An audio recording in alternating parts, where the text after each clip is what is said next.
What's up, everyone? Morey here from the Performance Lab of California. We got another breakdown here for you today on Byron Jones. Byron Jones is a great example of an excellent jumper. He actually set the record for the longest broad jump at the NFL Combine with a 12-foot 3-inch broad jump. Freaking unreal.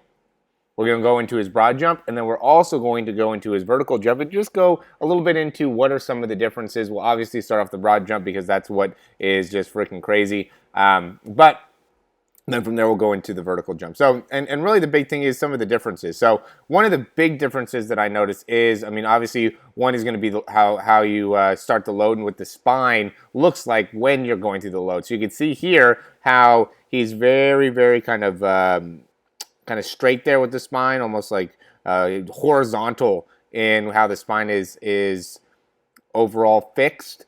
His arms are very far back behind him, and as he loads, he gets a lot of momentum or a lot of force onto more of the balls of his feet. He's much more kind of forward in his stance. You can see how much dorsiflexion he has, or bend in the ankle, like a big angle. Look how close his knees are to the ground.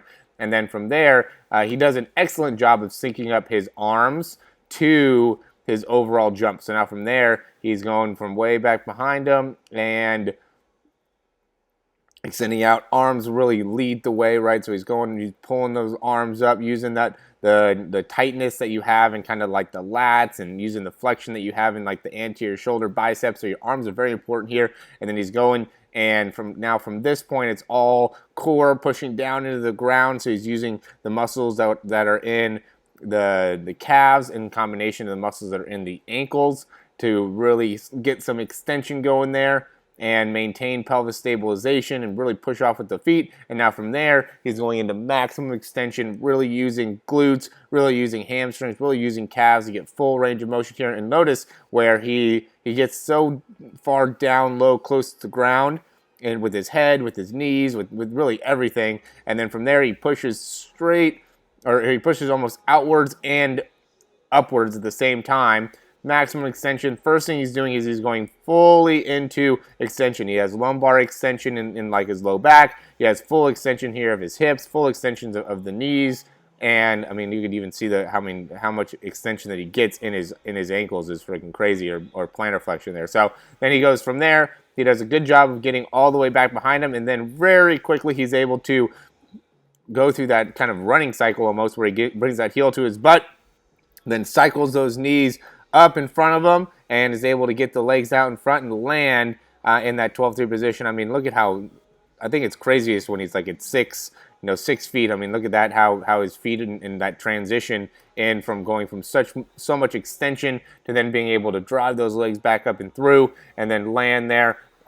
Excellent range of motion within the lumbar spine, which is a big part of core activation. So that's what makes it so he has such a strong core and is able to generate so much force. But then he also has great range of motion in his ankles, which he then utilizes to get more strength in his quads, more strength in his glutes, and maximizes everything from there. Now, next thing, we're going to go to his vertical jump. Now, notice in the vertical jump, he isn't as much onto his toes here. He's much more kind of right in the middle of his feet. He doesn't have his knees near as close to the ground. His head is in a much more upright position. His spine is in a much more upright position. And then as he loads, his arms are also in a much more upright position. And even as he begins and transitions through, he doesn't get those. He transitions much earlier with his arms as he begins the ascension upwards. And when he's coming up, it's the same type of thing. So you can see first he's kind of loading lats, he's stretching out those pecs, and as he comes through, he's allowing the kind of anterior shoulder or front part of the shoulder and also pecs to begin to come forward. And then from there, he initiates the movement with the legs really by starting to push very aggressively into the ground. So now he starts to transition from weight kind of middle of the foot to then weight to go to the front of the foot. So you see how it's happening? Weight's going to the front of the foot here, boom. And then from there, he's rolling those hips underneath him. He's starting to get that posterior tilt of the pelvis, getting the pelvis to start getting involved. And then it becomes hard pelvis movement, pelvis movement more underneath like that, but then also upwards. Knees going hard upwards into extension, not backwards into extension. Think upwards, as well as upwards within like the heels, so he's getting a lot of plantar flexion, really pushing off of the toes, right? See how those knees are, how the quads are going upwards, they're not going backwards, and then same type of thing with the hips, everything is moving upwards, and now and that's really coming from how he's pushing the ground. He's pushing down into the ground so hard onto the balls of his feet, so hard into the front part of his foot, and he has so much momentum going there that now he's able to get to the same type of thing where he's getting a lot of extension. I mean, again, what he does amazingly is plantar flexion, right? See how good he can get all the way through within those ankles, and because he can get so much plantar flexion, now that sets him up to be able to create a lot of force within his hip flexors and core. Also makes it so he can create a lot of force within his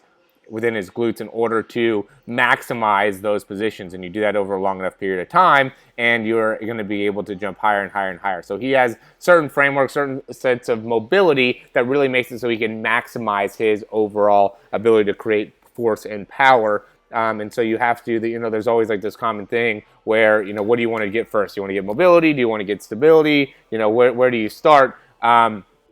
And it's going to be a difference from everybody, but you definitely have to have a great framework of mobility in order for you to maximize your performance in terms of power. And that's something that we could see here for sure, is that just so much mobility in those ankles, and a lot of times, like we talked about, it starts in the feet. And so once you have good mobility within those ankles and the ability to control well within the feet as well, then you're going to be able to really maximize your overall capability of force production. So I think one thing that you can definitely take away is you need to have more ankle range of motion, and also combine ankle range of motion with foot strength, and then be able to utilize that ankle range of motion to then accelerate more power production by how you generate force in the movement. So when you're doing more of a broad jump, you're going to get very low. You're going to really utilize that ankle range of motion to then propel you in more of that forward vertical motion. And then when you go to vertical jumping, you're going to go more into hip extension, knee extension, and more of a vertical trajectory rather than pushing those knees back and those hips forward, which I see a lot of times in people jumping where then they end up not utilizing as much force as they can to maximize power.